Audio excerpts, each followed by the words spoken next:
Deus, ouvida. O filho não desperdiça segundos. Então, vamos seguir em frente, né? Pela aquela relação aqui, né, que a gente viu aqui, a gente vai estabelecer aí esses limites, né, que eu comentei. Vamos ver aqui onde é que eles vão entrar, né? Então, assim, o kx, né, que é a nossa posição da linha neutra, ele só pode variar entre 0 e 1. Por que que ele só pode variar entre 0 e 1? Aqui eu tenho a minha seção transversal. Comecei desenhando bem, agora já desandou, foi tudo, né? Então, bem aqui eu tenho o meu ponto de atuação da minha resultante de tração, né? E bem aqui vai ser meu ponto da minha resultante de compressão. A distância entre elas, aqui, é o nosso braço de alavanca. E a distância dessa borda mais comprimida até o centro de gravidade da minha armadura de tração é o que a gente chama de altura útil. Estão lembrados disso? Então, assim, o kx, que é a nossa linha neutra adimensional, a gente acabou de definir que kx é x sobre d. Então, eu dependo da minha altura útil. Quando a altura útil for 0, o meu kx, quando d for igual a 0, o meu kx, ele é 0, né? Na verdade, ele nem existe, porque eu não posso dividir ninguém por 0. E o meu kx, a minha linha neutra, ela pode vir até aqui, até se igualar, né, a minha altura útil. Então, quando o meu x, na verdade, for igual a d, quanto é que vai ser o meu kx? O meu kx vai ser igual a 1. Na verdade, aqui, deixa eu apagar só para não confundir vocês. Quando o x for igual a 0, né? Aí vai ser, o kx vai ser igual a 0, não é o d, tá? Que é igual a 0, é o x, ele pode vir daqui pra cá. A linha neutra, ela tá aqui, zanzando aqui em qualquer lugar da minha seção transversal. Então, ela pode ficar aqui, bem em cima da minha linha de compressão, como pode vir até a minha altura útil. Essa parte de concreto aqui, a gente desconsidera, a gente finge que ela não existe.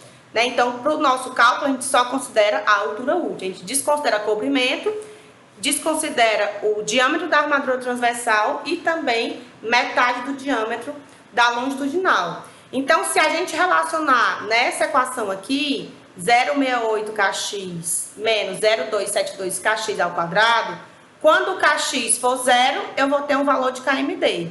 Quando o kx for 1, eu vou ter outro valor de kmd. E o meu kmd vai variar entre esse intervalo. Epa, volte. O meu kmd vai variar entre esse intervalo. Então, quando o x for 0, né, o nosso kx ele é 0. E o meu kmd também vai ser 0, porque a função depende totalmente do kx. E quando o x for d, ou seja, quando a minha linha neutra estiver lá no limite da altura útil dela, quando eu estiver já no domínio 4, né, o nosso kx vai ser 1, que é exatamente x sobre d, e o nosso kmd, substituindo lá naquela equação passada, vai ser 0,408. Então, eu tenho aqui um kmd que obrigatoriamente vai variar de 0 até 0,408. Eu não posso sair desse limite. O meu kmd, ele tá aqui, dentro desse limite o tempo inteiro.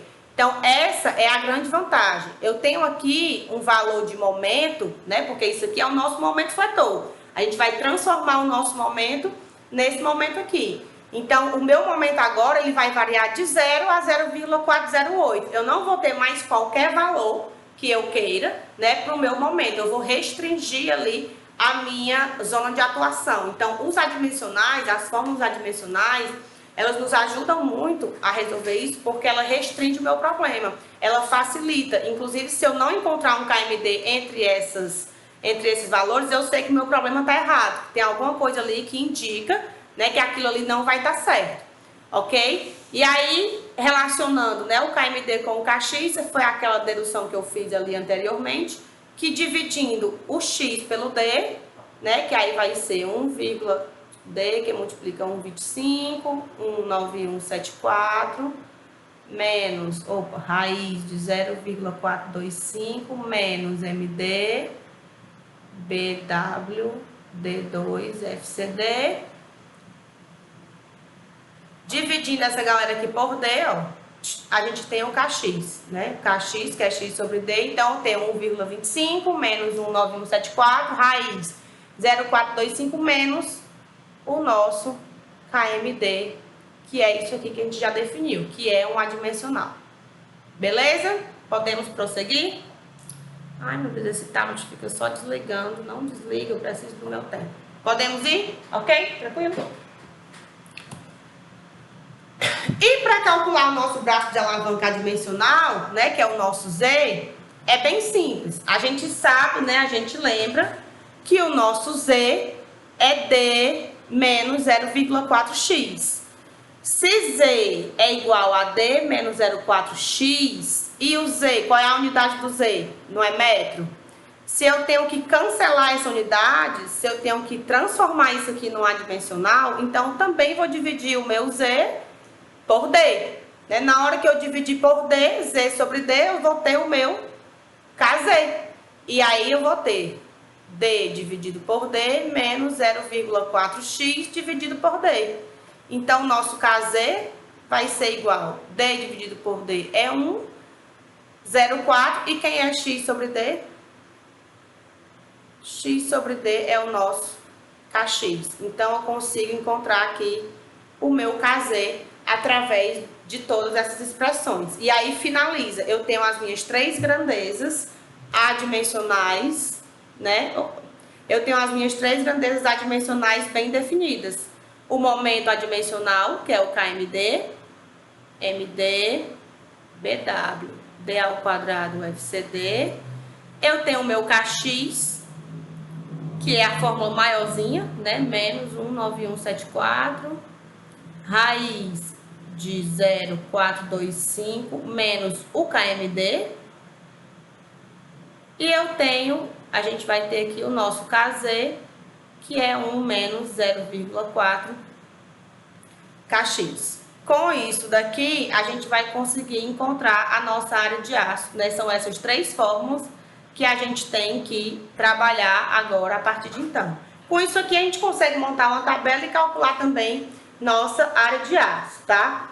Então, a gente sabe, né, que a área é momento dividido pelo braço de alavanca vezes a resistência, né? E aí, como Z é KZ vezes D, isso aqui é o nosso Z, né? Só substituindo, então a nossa área de aço, ela vai ficar em função do momento de cálculo, é o momento fletor de cálculo.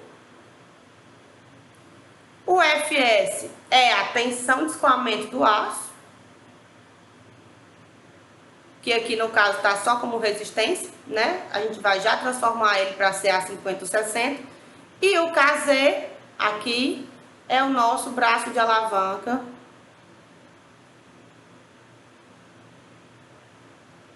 adimensional.